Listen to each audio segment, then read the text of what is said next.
अगर आप चाहते हैं कि आपका पैसा आपके लिए काम करे तो सबसे पहला स्टेप है फाइनेंशियल लिटरेसी हासिल करना। लेकिन प्रॉब्लम यह है कि हम अक्सर ऐसी टर्म्स सुनते हैं जो हमें बहुत मुश्किल लगती हैं, like diversification, inflation, ROI, compounding. लेकिन हम कहते हैं यार ये सब तो बहुत मुश्किल है। लेकिन अगर मैं आपको ये कहूँ कि ये सब उतनी ही आसान है जितनी चाय बनाना। अस्सलाम वालेकुम and welcome to our channel learn finance with Raja Hammad. चलिए आज हम कुछ फाइनेंशियल टर्म्स एंड स्ट्रेटजीज के बारे में बात करते हैं, बहुत सिंपल लैंग्वेज में और बहुत आसान एग्जाम्पल्स के साथ। फाइनेंशियल टर्म्स वो लैंग्वेज है जो ये सिखाती है कि पैसे को कैसे मैनेज किया जाए, अपने इनकम के लिए कैसे प्लानिंग की जाए कि वो आपके करंट एक्सपेंसेस को भी मीट कर पाए और आपके फ्यूचर की रिटायरमेंट को भी मैनेज कर पाए। मैंने यहाँ पर फाइनेंशियल टर्म्स को लैंग्वेज क्यों कहा? फॉर एग्जाम्पल जैसे हम डॉक्टर्स की बात करें तो डॉक्टर्स की लैंग्वेज होती है मेडिकल लैंग्वेज में वो बात करते हैं, मेडिकल टर्म्स यूज करते हैं। ऐसे ही लॉयर्स की बात करें तो लॉयर्स लीगल टर्म्स यूज करते हैं। तो फाइनेंस में फाइनेंशियल टर्म्स की जबान बोली जाती है। और ये लैंग्वेज सीखना क्यों जरूरी है? अगर आपको ये लैंग्वेज आ गई तो आपके लिए इन्वेस्टमेंट मॉडल्स या इन्वेस्टमेंट प्लान्स को समझना मुश्किल नहीं रहेगा। आप खुद एनालाइज कर पाएंगे और आप खुद प्लान कर पाएंगे। ये सिर्फ इन्वेस्टर्स के लिए नहीं है, ये हर उस शख्स के लिए है जो सैलरी लेता है, जो अपनी सेविंग्स प्लान करना चाहता है, जो लोन लेना चाहता है या जो अपनी रिटायरमेंट को सिक्योर बनाना चाहता है। चलिए एक एग्जाम्पल से समझते हैं।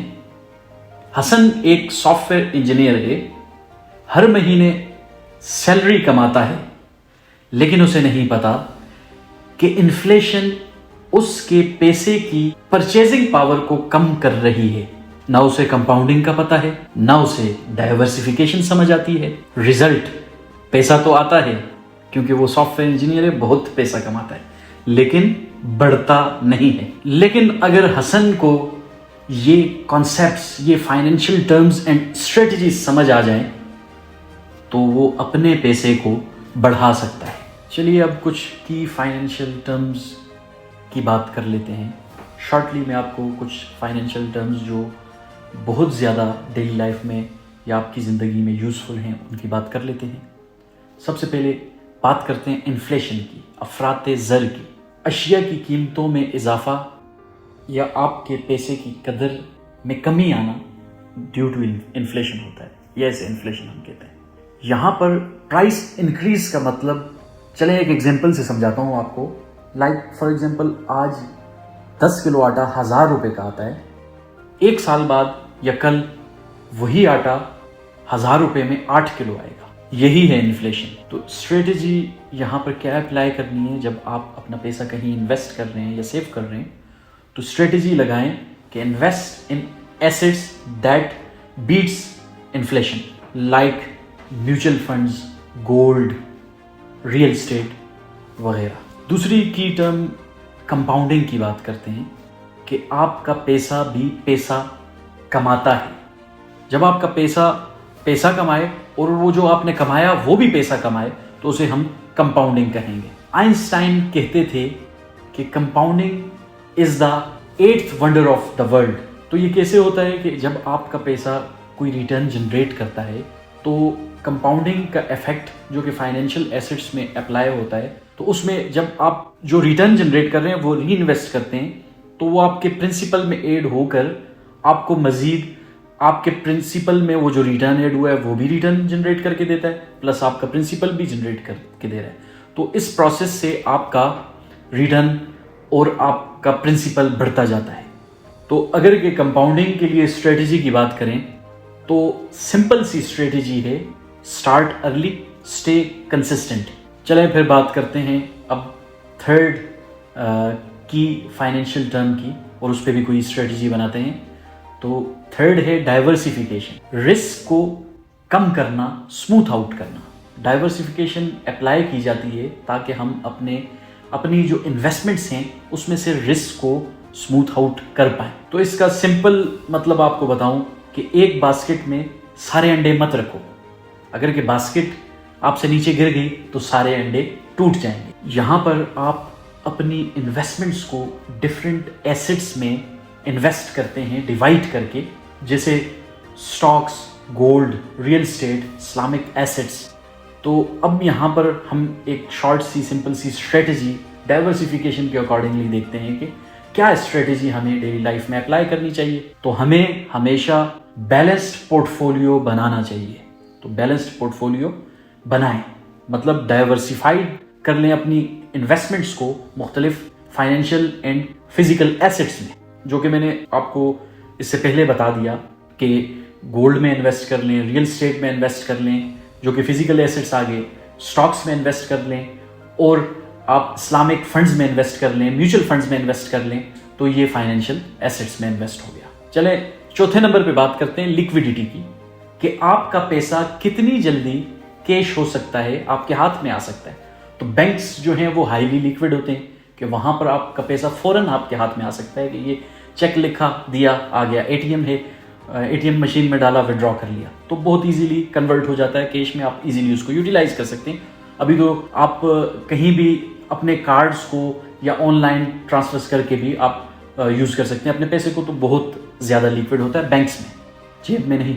जेब में रीज़न कि वो सेफ़ नहीं है, तो सेफ साइड आ गई बैंक्स, तो बैंक्स में हम कंसिडर करते हैं लिक्विड को। ऑन अदर साइड अगर के हम लो लिक्विडिटी वाली चीज़ों को देखें तो प्रॉपर्टी लो लिक्विडिटी में आता है, मतलब वो बहुत जल्दी कन्वर्ट नहीं होता कैश में, कि आपको बेचने में टाइम लगता है। तो स्ट्रेटजी यहाँ पर क्या बनी कि जो इमरजेंसी फंड्स हैं, जो आपको कभी भी कोई फंड्स लाइक आप इन्वेस्टमेंट का पूल बना रहे हैं और आपको पता है कि आपको इतने पैसे कभी भी जरूरत पड़ सकते हैं, तो उसके लिए आप इमरजेंसी फंड क्रिएट करें और उसमें रखें।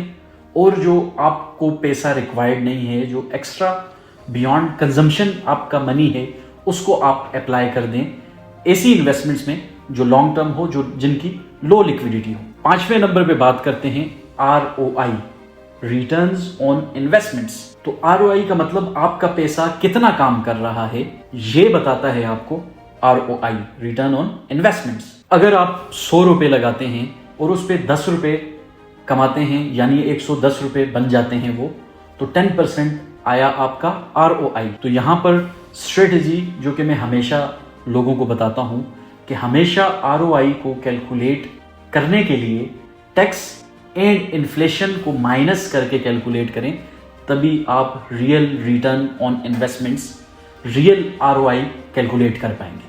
अच्छा चलें कुछ और डेली लाइफ स्ट्रेटजीज पे बात कर लेते हैं। लाइक बजटिंग स्ट्रेटजी क्या होनी चाहिए। तो मेरे अकॉर्डिंगली मेरा जो तरीक़ेकार है उसमें मैं 30-70 का रूल अप्लाई करता हूँ। 30% सबसे पहले मैं सेविंग्स एंड इन्वेस्टमेंट्स में लगाता हूँ, 70% मैं अपने नीड्स एंड वांट्स पर लगाता हूँ। बजटिंग के बाद हमने जैसे कि बजटिंग में इन्वेस्टमेंट की बात की, तो देखते हैं कि इन्वेस्टमेंट स्ट्रेटजी क्या हो सकती है। सिस्टमैटिक इन्वेस्टमेंट प्लान्स बनाएं, लाइक अपनी इन्वेस्टमेंट को सिस्टमैटिक बनाएं, कंसिस्टेंट बनाएं, रेगुलर बेसिस पे वही 30% जो आपने रखा है वो 30% या 20% या 10% कंसिस्टेंटली आप इन्वेस्ट करें, तो इसे हम कहेंगे सिस्टमैटिक इन्वेस्टमेंट। आपने सिस्टमैटिकली इन्वेस्टमेंट को प्लान किया, अब यहाँ पर अगर आपकी अमाउंट छोटी भी हो लेकिन वो बड़ी बन ही जाएगी, क्योंकि सिस्टमैटिक है, कंसिस्टेंट है, वक्त के साथ वो आपको बहुत बड़ी इन्वेस्टमेंट कर रहे हैं तो रिस्क तो आएगा। तो रिस्क कैसे मैनेज करना है इस पर बात कर लेते हैं। रिस्क मैनेजमेंट में हमेशा इमरजेंसी फंड जरूर बनाएं ताकि इमरजेंसी के लिए आपके पास अमाउंट रह सके, क्योंकि जब आप इन्वेस्टमेंट्स करते हैं जहाँ पर आप अच्छा रिटर्न जनरेट कर रहे हैं, हम जो सिस्टमैटिक की बात करें तो वहाँ पर इन्वेस्टमेंट्स को एक स्पेसिफिक टाइम पीरियड से पहले नहीं करना। सो इमरजेंसी फंड क्रिएट करें ताकि आपको उस सिस्टमैटिक मॉडल्स में से पोर्टफोलियो में से अपना पैसा विड्रॉ ना करना पड़े। इस तरह से आप रिस्क मैनेजमेंट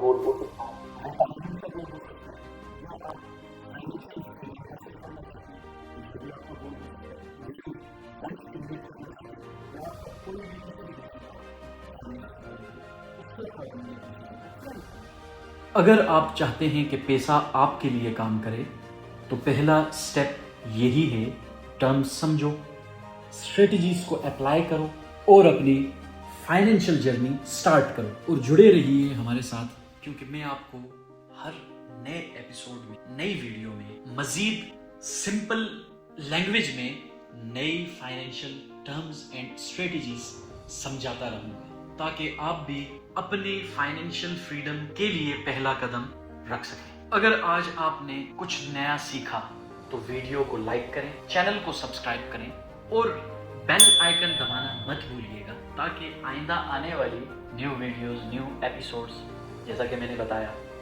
वो आपसे मिस ना हो सकें और आप नई फाइनेंशियल स्ट्रेटजी सीख सकें, अप्लाई कर सकें और अपनी फाइनेंशियल फ्रीडम को हासिल कर सकें, अपने फाइनेंशियल गोल्स को अचीव कर सकें, उन्हें बना सकें और अपनी रिटायरमेंट को सिक्योर कर पाएं। क्योंकि यहाँ हम पैसे की लैंग्वेज सीखते हैं ताकि पैसा हमारे लिए काम करे।